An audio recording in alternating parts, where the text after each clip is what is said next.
अस्सलाम वालेकुम dear students. FSc biology का चैप्टर नंबर 9 इम्यूनिटी पे हमारी बात हो रही थी और इससे पहले वाले लेक्चर में हमने फर्स्ट लाइन ऑफ डिफेंस के बारे में बात की थी कि हमारे पास के माइक्रोब्स किसी तरीके से बॉडी के अंदर ना आए।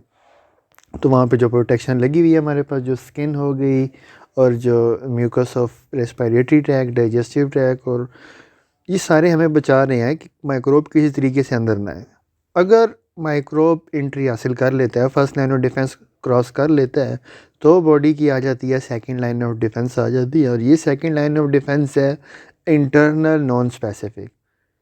ठीक हो गया कि ये अंदर की तरफ होगा, बॉडी के अंदर होगा। दूसरा नॉन स्पेसिफिक, इसने सारों के अगेंस्ट सेम ही रिस्पॉन्स देना होता है। इसमें हमारे पास क्या क्या चीज़ें होंगी, इसमें फैगोसाइटिक सेल्स होंगे, इनगल्फिंग सेल्स हैं, नेचुरल किलर सेल पड़ेंगे, इंटरफेरॉन्स, इन्फ्लेमेटरी रिस्पॉन्स, फीवर और प्रोटेक्टिव प्रोटीन। ये सारा, इन सारों ने मिलकर हमारा सेकंड लाइन ऑफ डिफेंस बनाया हुआ है। तो एक एक करके देखते चलते हैं सेकंड लाइन ऑफ डिफेंस को। Second line of defence non specific defence. Non specific बात होगी कि इसने सब के अगेंस्ट यही देना है, बैक्टीरिया हो, वायरस हो, फंजाई हो, प्रोटिस्ट हो, जो भी हो, उसने सब के अगेंस्ट रिस्पॉन्स यही देना होता है। इसमें हमारे पास ये सारे सेल्स आ गए। If microbe successful penetrate the first line of defence, अगर first line of defence penetrate होती है, स्किन क्रॉस होती है, या म्यूकस मेम्ब्रेन क्रॉस होती है, रेस्पिरेटरी ट्रैक की या डाइजेस्टिव ट्रैक की क्रॉस होती है, फिर second line of defence take action against these foreign invaders. फिर सेकेंड लाइन ऑफ डिफेंस आ जाती है। इसमें ये हमारे पास इनगल्फिंग सेल्स, नेचुरल किलर और इंटरफेरॉन, ये सारे इनके बारे में हम बात करते हैं। सबसे पहले आते हैं हमारे पास किलिंग सेल्स ऑफ ब्लड। जब ब्लड में पैथोजन पहुंच जाए, या अब उसको ज़्यादा तो नहीं ना छोड़ना, अब उसको टैकल करना है कैसे कि ब्लड में ही किलिंग सेल्स हैं। अब वो कैसे इसको टैकल करेंगे? अब इन किलिंग सेल्स में हमारे पास दो किस्म के सेल्स पाए जाते हैं। पहले मैक्रोफेज है और डेंड्रिटिक सेल्स हैं। मैक्रोफेज और डेंड्रिटिक सेल्स असल में ये दोनों फैगोसाइट्स हैं, इनगल्फिंग सेल्स होते हैं कि ब्लड में कोई पैथोजन आ गया, उसे फ़ौरन से ये सेल निगल जाते हैं। ठीक हो गया। अब ये मैक्रोफेज और डेंड्रिटिक सेल्स हैं क्या? असल में ये टाइप ऑफ मोनोसाइट है। मोनोसाइट वाइट ब्लड सेल की एक टाइप है। ये मोनोसाइट बनते तो हैं बोन मैरो में। बोन मैरो में देखो, हमारा ब्लड उधर ही बनता है ना, तो वाइट ब्लड सेल भी उधर ही बनेगा। ये मोनोसाइट एक type of white blood cell है, तो ये बोन मैरो में बनेगा। और बोन मैरो में बनने के बाद ये मोनोसाइट आ जाता है ब्लड वेजल में, और 1 to 3 डेज़ ये ब्लड वेजल में ही फिरता रहता है। 1 से 3 दिन वहाँ फिरने के बाद फिर ये माइग्रेट कर जाता है इनटू टिश्यू। जब ये निकलेगा ना ब्लड वेजल से, 3 दिन ब्लड वेजल में सर्कुलेट करने के बाद जब ये निकलेगा और टिश्यू में जाएगा या किसी ऑर्गन में जाएगा, फिर ये फूल के मैक्रोफेज बनता है या डेंड्रिटिक बन जाता है। ऐसे देखो, ये हमारे पास ब्लड वेजल था, ब्लड वेजल में जब तक ये सेल है तो इसे मोनोसाइट बोलेंगे। जो ही ये निकल के टिश्यू इंटस्टिशियम में, किसी भी ऑर्गन के टिश्यू इंटस्टिशियम में चला जाएगा, तो फिर ये निकल के ये फूल के क्या बन जाएगा? फैगोसाइट बन जाएगा, या ये मैक्रोफेज बनेगा, या ये हमारे पास डेंड्रिटिक सेल बन जाएगा। तो ये ऐसे बात होती है। अब ये मैक्रोफेज क्या है, डेंड्रिटिक सेल क्या है? मैक्रोफेजेस होते हैं हमारे पास, पाए कहाँ जाए, बात हुई ना कि मोनोसाइट ही असल में फूल के मैक्रोफेज बना हुआ। अब macrophages are found in lungs, liver, kidney, spleen, lymph node. अब ये इधर पाए जाते हैं, ये इन ऑर्गन्स के इंटस्टिशियम में पाए जाते हैं। ये इंतज़ार में है कोई ब्लड में पैथोजन अगर आता है और वो ब्लड हमारे इंटस्टिशियम में अगर खुलता है, इंटस्टिशियम आपने ना ये सारा लिम्फेटिक सिस्टम पढ़ा होगा, इंटस्टिशियम में चीज़ें छोड़ी जाती हैं, न्यूट्रिएंट्स वगैरह छोड़ी जाती हैं। अगर ब्लड ने न्यूट्रिएंट्स छोड़े और उन न्यूट्रिएंट्स में कोई पैथोजन भी था, तो उन ऑर्गन के लिए तो मसला है ना। तो ये समझ लो, यहाँ पे पहले से ही हमने फ़ौज खड़ी की हुई है। लंग्स में, लिवर में, किडनी, स्प्लीन, लिम्फ नोड में ये सारे पड़े हुए होते हैं। ये उधर ही है। Function is trapping and destroying the microbe एंटिंग। अब इनका फंक्शन क्या है? जो भी कोई माइक्रोब ना ब्लड में जो था, अगर वो एंटर होने लगे ना इन ऑर्गन्स में से, तो सामने ये पड़े हुए होते हैं, फ़ौरन से क्या कर लेते हैं? उसको इनगल्फ कर लेते हैं, डिस्ट्रॉय कर देते हैं। बिसाइड फ्रॉम इनगल्फिंग, अब ये बात इन मैक्रोफेज में समझने वाली यही बात है। बिसाइड फ्रॉम इनगल्फिंग, ये सिर्फ इनगल्फ ही नहीं करते, उस पैथोजन को इनगल्फ ही नहीं करेंगे, ये एक और काम करते हैं, बड़ा मेन काम जो आगे पूरे इम्यून सिस्टम में हमें काम आएगा। ये क्या करते हैं? Also display some part of microbe on its surface. ये क्या करेंगे? उस पैथोजन का, उस एंटीजन का कुछ पार्ट जो है अपनी सरफेस पे रख देंगे। फिर ये बन जाते हैं APC, एंटीजन प्रेजेंटिंग सेल्स बन जाते हैं। APCs कैसे बने कि देखो, ये अगर हम जूम करता हूँ मैं इसको, ये देखो ये बैक्टीरिया ब्लड में आया हुआ है। अब ये बैक्टीरिया जो ब्लड में आया हुआ है, ये सामने ये जो सेल है सारा, ये मैक्रोफेज है। इस मैक्रोफेज ने क्या किया, इन बैक्टीरियाज में से किसी एक बैक्टीरिया को इनगल्फ कर लिया, और इनगल्फ करने के बाद, हाँ, इनगल्फ करने के बाद उसका बैक्टीरिया का थोड़ा सा टुकड़ा अपनी सरफेस पे रख दिया, ठीक है, ताकि बाकी सेल्स को बताया जाए कि बैक्टीरिया आया हुआ है, और ये सेल भी बता रहा है कि मेरे अंदर बैक्टीरिया गया हुआ है। तो ये मैक्रोफेज का काम था कि ये बैक्टीरिया को इनगल्फ करेगा, पैथोजन को इनगल्फ करेगा, और उसके बाद उसका कुछ टुकड़ा अपनी सरफेस पे रख देता है। तो इसी वजह से ये बन जाता है APC, एंटीजन प्रेजेंटिंग सेल बन जाते हैं। अब जब ये एंटीजन प्रेजेंटिंग सेल बन गया, उसके बाद ये क्या करेगा, it release chemical for maturation of more monocyte to macrophage. ये केमिकल रिलीज़ करना शुरू कर देगा, क्यों, ताकि मज़ीद ब्लड में से मोनोसाइट निकाले जाएं और मैक्रोफेजेस बनाए जाएं, क्योंकि एक बैक्टीरिया नहीं आया, काफ़ी सारे बैक्टीरियाज ने हमला किया हुआ है। Second, digestion of microbe by lyso. फिर ये जो माइक्रोब्स इनगल्फ हो चुके होते हैं, फिर उनको अंदर ही डाइजेस्ट किया जाता है, लाइसोसोम्स के हवाले कर दिया जाता है कि इसको डाइजेस्ट कर दो। फिर वही केमिकल जो उन्होंने सिक्रीट किया, उसकी वजह से बॉडी टेम्परेचर रेज हो जाता है, फीवर होना, ठीक हो गया, ये मैक्रोफेजेस करवा रहे हैं। अब नेक्स्ट हमारे पास थे डेंड्रिटिक सेल। ये भी वही मोनोसाइट थे जो ब्लड में फैल रहे थे, और 3 दिन बाद जब निकलेंगे तो ये स्वेल होके क्या बन जाएंगे, डेंड्रिटिक सेल बन जाएंगे। इनको डेंड्रिटिक सेल्स इसलिए बोलते हैं कि इनमें ना डेंड्राइट्स काफ़ी सारे, ये जो एक्सटेंशन नज़र आ रही हैं इनमें ये काफ़ी सारी होती हैं। अब डेंड्रिटिक सेल्स भी क्या उधर ही टिश्यू में पाई जाती हैं।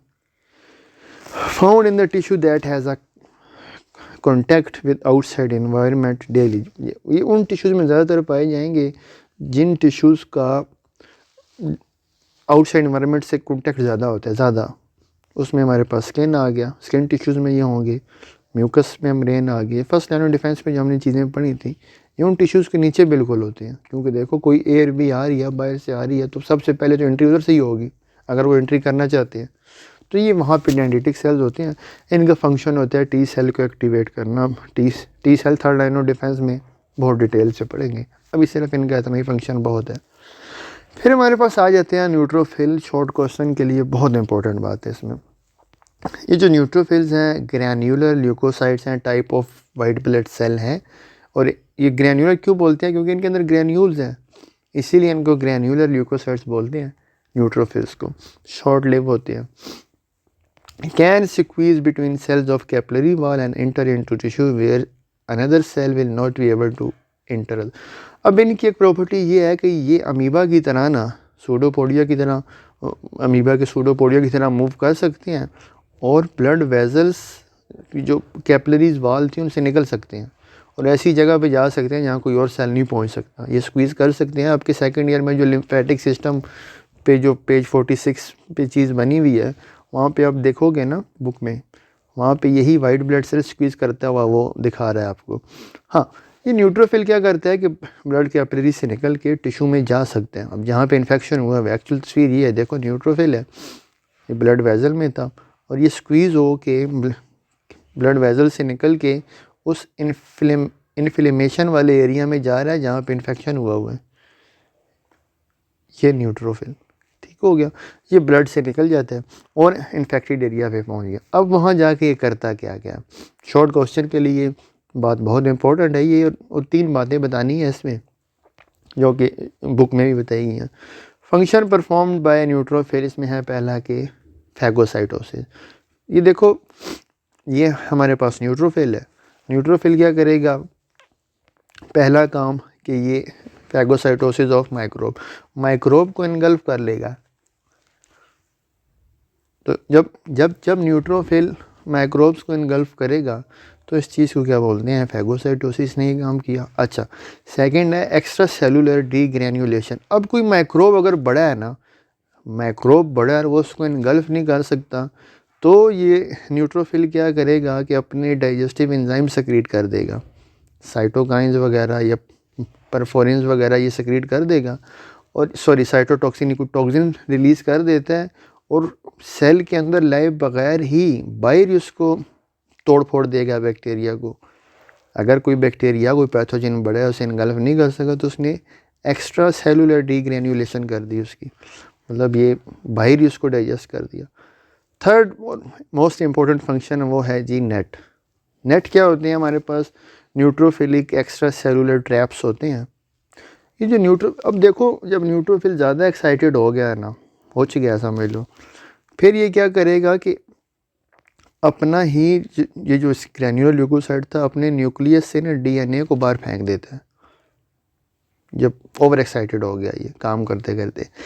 तो ये जो उसने डीएनए ये धागा सा बाहर भेजा अपना, इसको हम बोल रहे होते हैं नेट बोल रहे होते हैं। ये जो नेट निकला ना, इस नेट में दो चीज़ें हैं इसमें। एक तो डीएनए निकला क्योंकि न्यूक्लियस से निकला है, DNA plus anti microbial proteins होती हैं। अब डीएनए का फंक्शन क्या होता है? डीएनए उस बैक्टीरिया को अपने साथ स्टिक कर लेता है, उस आसपास एरिया में जितनी बैक्टीरिया उसको स्टिक कर लेगा, और वो जो प्रोटीन है, ठीक है, वो प्रोटीन क्या करेगी? उस बैक्टीरिया को मार देगी। ठीक है, न्यूक्लियो प्रोटीन, ये जो नेट होते हैं न्यूक्लियो प्रोटीन के मिलके बने होते हैं। अच्छा, स्टार्ट में ही बात की थी कि ये शॉर्ट लिव होते हैं, ये सिंगल फैगोसाइटिक एक्टिविटी के बाद ये या तो मर जाते हैं, हाँ, ये इतना ज़्यादा नहीं सर्वाइव कर सकते। और जब बैक्टीरिया और इनकी आपस में लड़ाई हो रही है और कुछ न्यूट्रोफिल अपना काम करने के बाद मर रहे हैं, तो ये वहाँ पे ना पस बनना शुरू हो जाती है, पस की फॉर्म में अपीयर हो जाती है। ये थे न्यूट्रोफिल। फिर हमारे पास है natural killer cell. Natural killer cell, इनका काम क्या होगा कि इनका जो काम है, ये बैक्टीरिया वायरस पैथोजन को नहीं मारते, ये असल में मारते हैं उन सेल्स को जो कि इन्फेक्ट हो चुके हैं। They do not directly attack invading microbe. Instant microbe को नहीं मारेंगे, असल में ये अपने ही इन्फेक्टेड सेल को मारेंगे। जो सेल इनका अफेक्ट हो चुका है, इन्फेक्टेड सेल है, कैंसरस सेल है या वायरस इन्फेक्टेड सेल है, नेचुरल किलर सेल उन्हीं को मारेगा। बैक्टीरिया वायरस का इनसे लेना देना ही नहीं है।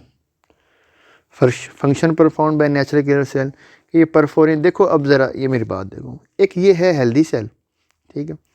अब ये हेल्दी सेल है, इस पे ये एक प्रोटीन लगी होती है, इसे बोलते हैं MHC1 प्रोटीन है। अब जब नेचुरल किलर सेल आता है ना, सेल से हेलो हाई करने आता है, देखता है हेल्दी सेल है, देखता है कि MHC1 प्रोटीन लगी हुई है, ठीक है लगी हुई है, तो नेचुरल किलर सेल इससे कुछ नहीं कहेगा। दूसरे पे जब वो जाएगा, ये कोई हमारे पास इन्फेक्टेड सेल है, कैंसरस सेल भी हो सकता है, वायरस इन्फेक्टेड सेल भी हो सकता है, या एबनॉर्मल सेल है हमारे पास। अब जब नेचुरल किलर सेल इससे हेलो हाई करने आएगा तो इसको देखेगा यार यहाँ पे MHC प्रोटीन होनी चाहिए थी, वो तो नज़र नहीं आ रही। कैंसरस सेल क्या करती है, या तो MHC प्रोटीन का स्ट्रक्चर चेंज कर देगी। अगर जो वायरस चला गया है ना, वायरस अंदर जाके MHC प्रोटीन की कंसनट्रेशन कम कर देता है कि सरफेस पे नज़र नहीं आती। अब जब नेचुरल किलर सेल बाइंड करेगा, देखेगा यहाँ पे MHC नहीं है, तो इसको पता चल जाएगा भाई रौला चल रहा है। तो ये फ़ौरन से नेचुरल किलर सेल क्या करेगा, अपने ही सेल में ना इसके पड़े हुए होते हैं परफोरिन प्रोटीन्स होती हैं, ये परफोरिन को रिलीज़ कर देगा। वो परफोरिन आएंगे और परफोरेशन मतलब इस इन्फेक्टेड सेल में होल्स प्रोड्यूस कर देंगे। जब एक दफ़ा होल प्रोड्यूस हो गए, फिर साथ में वो अपने कुछ प्रोटीन डाइजेस्टिंग एंजाइम्स हैं वो अंदर भेज देगा इन्फेक्टेड सेल में, और इस सेल की फैगोसाइटोसिस कर दी जाएगी, एपोप्टोसिस कर दी जाएगी। इसको प्रोग्राम सेल डेथ कर दी जाती है इसकी।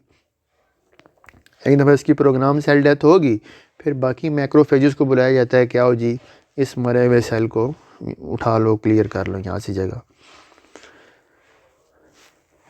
बाकी फिर जो हमारे पास इन्फ्लेमेटरी रिस्पॉन्स, फीवर और जो कम्प्लीमेंट प्रोटीन सिस्टम है और इंटरफेरोन, इसको फिर सेकंड वीडियो लेक्चर में देखेंगे, बात बहुत ज़्यादा लंबी ना हो जाए। बस आज के लिए इतना ही काफ़ी है। Thank you for watching. अल्लाह हाफिज़।